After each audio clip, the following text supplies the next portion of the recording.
À bord de pick-up, des hommes armés pénètrent dans le camp militaire malien de Tessalit. Ils portent le drapeau de la rébellion touareg du FLA, le Front de libération de l'Azawad. Sur place, pas de résistance. Les paramilitaires russes de l'Africa Corps, alliés de l'armée malienne, ont évacué les lieux dès l'aube vendredi, abandonnant sur place une partie de leur matériel.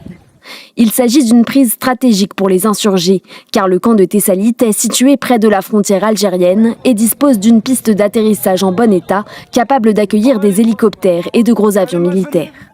Les rebelles touaregs ont aussi pris vendredi le camp militaire d'Aguelok à 100 km plus au sud, après le retrait des mercenaires russes qui y stationnaient.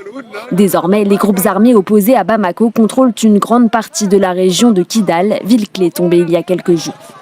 Depuis le week-end dernier, les rebelles du FLA et les djihadistes du JNIM, affiliés à Al-Qaïda, mènent un front uni pour renverser la junte au pouvoir au Mali depuis 2020.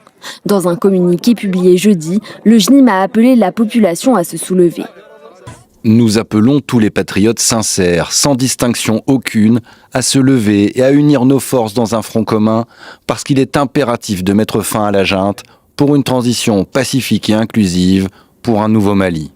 Sur ces vidéos, impossibles à dater, le JNIM revendique aussi la prise de contrôle de la base militaire d'Ombori dans le centre du pays. Une affirmation contestée par les paramilitaires russes qui ont diffusé ces images du camp, montrant selon eux des opérations de livraison de munitions et d'évacuation de soldats maliens blessés. En parallèle, les djihadistes du JNIM ont commencé à restreindre l'accès à la capitale Bamako, établissant des points de contrôle sur plusieurs axes routiers majeurs menant à la ville. Ils menacent de mettre en place un blocus total. Face à ces attaques qui menacent le pouvoir malien, la force unifiée anti-djihadiste du Niger, du Burkina Faso et du Mali a assuré avoir riposté par des frappes dans le nord du pays. Les rapports disent qu'on a intercepté des voix en italien, des voix qui donnaient de l'aide au terreau au Mali, en italien. Les rapports disent que les renseignements ont entendu des voix. On a pu capturer des voix même en italien, en train de donner des instructions au terreau pour conduire leur attaque. Une ville très importante, une ville stratégique, au nom de Manaka. Félicitations. Ce 29 avril 2026, il a été confirmé que les forces maliennes ont repris le contrôle de la ville de Menaka. Regardez sur la carte, c'est bien là. Évidemment, après que les combattants de l'État islamique y soient entrés plus tôt dans la semaine, lors de l'attaque coordonnée que vous avez tous vu ici, large. C'était des attaques comme jamais dans le passé. On a enregistré plus de 12 000 personnes, 12 000 militaires, 12 000 assaillants. Les insurgés se sont retirés après des affrontements brutaux avec l'armée malienne, qui après, évidemment, a repris ses patrouilles terrestres et aériennes dans la zone. Donc les forces maliennes sont évidemment intactes, contrairement à ce qui a été raconté. On a donné l'impression qu'il y avait une désorganisation. Contrairement à tout cela, nous remarquons que les forces maliennes sont toujours bien organisées. Grâce à la promptitude, au professionnalisme et à la détermination des forces armées et de sécurité maliennes, ces offensives ont été maîtrisées.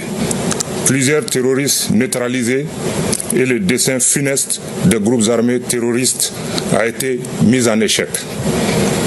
À l'heure actuelle, la situation est totalement sous contrôle dans l'ensemble des localités concernées. Le gouvernement de la transition condamne avec la plus grande énergie ces actes terroristes lâches et rassure les populations que le sacrifice ultime consenti par les dignes fils de la nation ne sera pas vain. Toutes les dispositions sont en cours afin de traquer et traduire en justice les auteurs, complices et commanditaires de ces actes ignobles.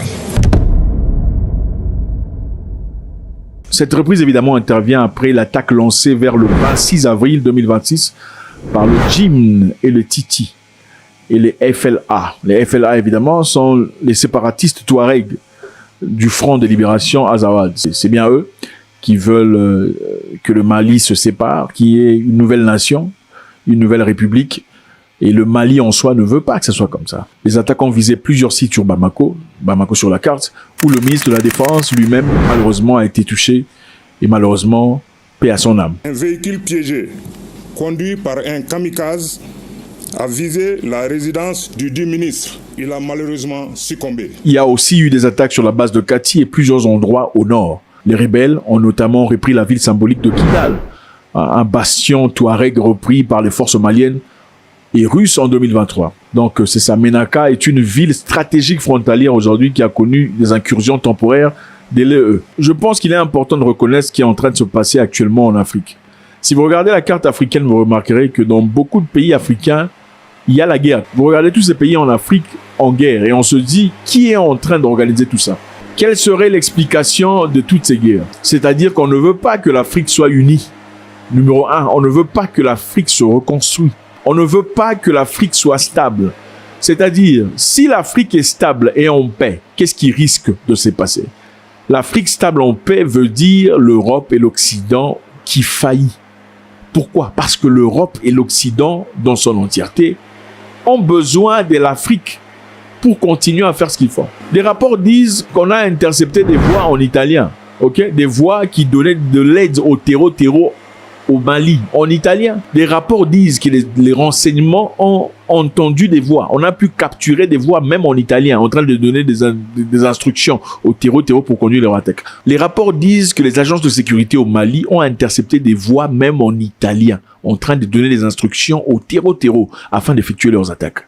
Donc on parle ici des Ukrainiens, on parle ici de Français, on parle aussi des voix en italien qui donnaient des instructions. On ne sait pas si c'était limité sur comment conduire les attaques ou autre chose. La Russie a aussi confirmé récemment, sans vraiment le dire, que l'Ukraine a joué un rôle très important dans cette attaque. Okay? L'Ukraine, évidemment, est dans une guerre ouverte contre le Mali, le Burkina Faso et le Niger. Depuis la dernière fois où l'Ukraine a participé aux attaques, financé et équipé les terreaux pour faire leurs attaques contre les Russes au Mali et aussi tuer des Maliens. The fact that the rebels received the necessary information that allowed them to conduct a successful operation against Russian war criminals, the whole world has already seen this. In principle, this can be commented on. We certainly will not disclose any details, but let's say there will be a continuation. This is sensitive information. C'est-à-dire, il y a des forces étrangères qui sont là. Les insurgés sont de plus en plus équipés. Et on se pose la question, d'où viennent les armes? D'où viennent l'intelligence? D'où viennent le renseignement? D'où viennent la capacité de ciblage? D'où vient l'outillage et l'équipement? Assimi Goïta, un homme très fort, se levait dans son discours pour expliquer combien le pays reste debout. Compatriotes, je m'adresse à vous en ce moment d'extrême gravité que traverse notre pays suite à des attaques terroristes. Survenu le 25 avril 2026. Ces attaques complexes, coordonnées et simultanées, ont visé les localités de Bamako, Kati, Kona, Mopti, Gao et Kidal. Grâce à la promptitude et au professionnalisme des forces armées et de sécurité, un violent coup d'arrêt a été donné aux assaillants, dont l'objectif était d'installer un climat de violence généralisée dans les localités concernées. Je pense qu'il faut comprendre que l'objectif ici est très simple. Ce n'est pas une question du Mali, du Burkina Faso ou du Niger. La question est plus grande que ça. L'Afrique est un terrain sur lequel tout le monde veut jouir. Et l'Afrique est un terrain sur lequel tout le monde veut se réjouir, sauf les Africains. On veut une guerre permanente dans plusieurs pays africains, une instabilité interminable, dans l'objectif de continuer à piller et à dessécher ce continent. Et je pense qu'il est grand temps que nous, en tant qu'Africains, on arrête de percevoir les problèmes qui se passent au Mali comme un problème malien. Et ce qui se passe au Burkina Faso comme un problème burkinabé. Et ce qui se passe en RDC comme un problème congolais. Parce que la réalité est simple. On veut une déstabilisation générale ou généralisée afin de continuer à piller perpétuellement l'Afrique au détriment de ses enfants. On a compris une chose. Les peuples africains sont réveillés. En tout cas, ils sont beaucoup plus éveillés qu'ils étaient dans le passé. Mais la meilleure chose à faire actuellement pour les garder sous le joug de l'esclavage, c'est de continuer des guerres interminables. Des guerres généralement suscitées entre Africains. Faites-moi savoir ce que vous en pensez. Courage au Mali, soutien au Mali puissance au Mali. Par les attaques menées samedi dernier par les djihadistes du JNIM et les rebelles du FLA, Kidal est sous leur contrôle. Ils visent désormais Gao et demandent aux Russes de quitter le Mali. Du côté de la capitale Bamako, les djihadistes ont décrété un blocus hier. Dans le même temps, le président de la transition, Assimi Goïta, faisait ses premières apparitions depuis samedi. Léo Péchard. Ces images ont été publiées sur les réseaux sociaux. Elles montrent ce qui semble être des combattants du Front de libération de l'Azawad circulant à l'intérieur de la base militaire de Kidal. La ville est tombée sous leur contrôle et de leurs alliés djihadistes du JNIM dimanche dernier. Et ses opposants à la junte militaire ne comptent pas s'arrêter là. Les indépendantistes touaregs menacent de prendre les villes du nord du Mali comme Gao ou Tombouctou et appellent l'armée russe à se retirer du pays.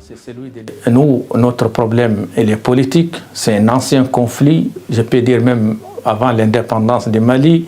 C'est des revendications légitimes de la population de l'Azawad. Donc nous avons mal vu l'intervention de la Russie pour soutenir la junte. De leur côté, les Russes assurent être toujours aux côtés de leurs alliés maliens, malgré leur retrait négocié de la ville de Kidal. Vive le Mali, vive la Russie. Vive l'amitié Mali-Russie. Vidéo à l'appui, l'armée a affirmé mardi avoir frappé des positions rebelles. De son côté, après 3 jours de silence, le chef de la junte militaire malienne a reconnu des attaques d'une extrême gravité, mais selon lui, la situation est sous contrôle. À l'heure où je vous parle, le dispositif est renforcé, la situation est maîtrisée et les opérations de ratissage, de recherche, d'exploitation du renseignement et de sécurisation se poursuivent. Mais les djihadistes du JNIM menacent désormais d'imposer un blocus à l'encontre de la capitale Bamako et de s'en emparer. Et puis sachez que les funérailles du ministre malien de la Défense, Sadio Camara, figure clé du pouvoir tué samedi. Abonne-toi dès maintenant et n'oublie pas d'activer la cloche.